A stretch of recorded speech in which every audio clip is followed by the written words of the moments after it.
কি ও ভাই, আমরা কই যাইতেছি এখন?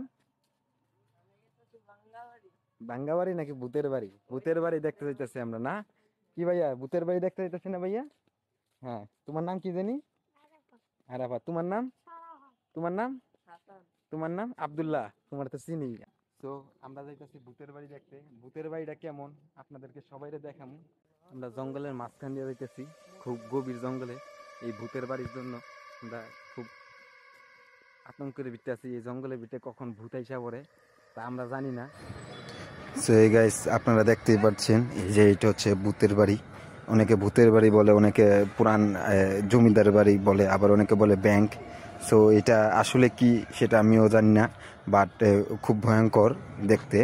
তো আজকে আমরা এটার ভিতরে ঢুকবো এবং উপরে কি কি আছে, ভিতরে কি কি আছে সেইগুলো দেখবো। তো তোমরা আমার পাশেই থাকো। আর যারা যারা এখন এই চ্যানেলটি সাবস্ক্রাইব করে নেয়, অবশ্যই সাবস্ক্রাইব করে পাশে থাকা বেল আইকনটি বাজিয়ে দিবে। আর ফেসবুক থেকে দেখলে অবশ্যই ফলো করে রাখবে। সো দেখতে থাকো কি হয়। এই যে অনেক পুরানো বাড়ি দেখতেই পারছো উপরে কি।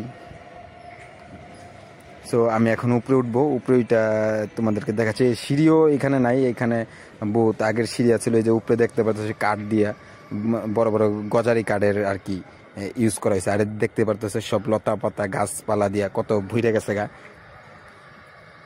পুরা বাড়িটা অনেক আগের, না হইলেও 200 বছর আগের হইব এরকমই, যা মনে হয় আর কি আনুমানিক। সো দেখো, আমার মনে হয় এই যে দেখো এই জায়গায় মনে হয় ভূত বৈশা থাকতো, এত বড় তাল গাছের উপরে বসে থেকে। দেখো ডাইন বাম সব ক্লিয়ার, ভূত নাই আপাতত। দিনের বেলা ভূত আসে না, হয়তো রাত্রে আসে। ওই দেখো ভূতের ওই জায়গায় আর্টিস্ট করা আছে যে ভূত এখানে থাকে, মাঝে মধ্যে আসে, অঙ্কন করে থুয়া যায়। সো এই যে দেখতেই পারতেছো, এই যে এই সিঁড়িটা দেখছো, প্রাচীন যুগের সিঁড়ি। এই সিঁড়ি দিয়ে আমরা এখন উপরে উঠবো পাঁচতলায়। পাঁচতলা না, তিনতলা আর কি। তিনতলা ছাদে উপরে উঠবো। দেখতে থাকো। এই যে পিচ্ছি পিচ্ছি পোলান দিও আমার লগে লগে আছে আমার বাহিনী, সেনাবাহিনী। সো এই যে দেখতেই পারতেছো ছাদের উপরে এত বড় বড় গাছ কিভাবে টিকাছে, তাহলে বুঝো তোমরা এটা এত বছর আগের পুরান ইমারত হইলেও কিন্তু এইগুলা অনেক মজবুত। দেখতেই পারতেছো বিশাল বড় বড় গাছ, এত বড় বড় গাছ সব হইতেছে গা। আর এই যে আমার মনে হয় নিচে ওই যে পিচ্চিটা আমাদের সাথে উঠতে পারে না দেখে মনে হয় চিল্লাইতেছে, কানতাছে। তো বাইরের লোকজন চিল্লাচিল্লি করতেছে, আমাদের এখনই নামতে হইব। তো ভিডিওটা এত ভালো করে করতে পারে না। এই যে দেখেন পিচ্চি ডরে ঠেলে মুইতে দিছে ডিরেক্ট, কি কমো মুইতে দিছে।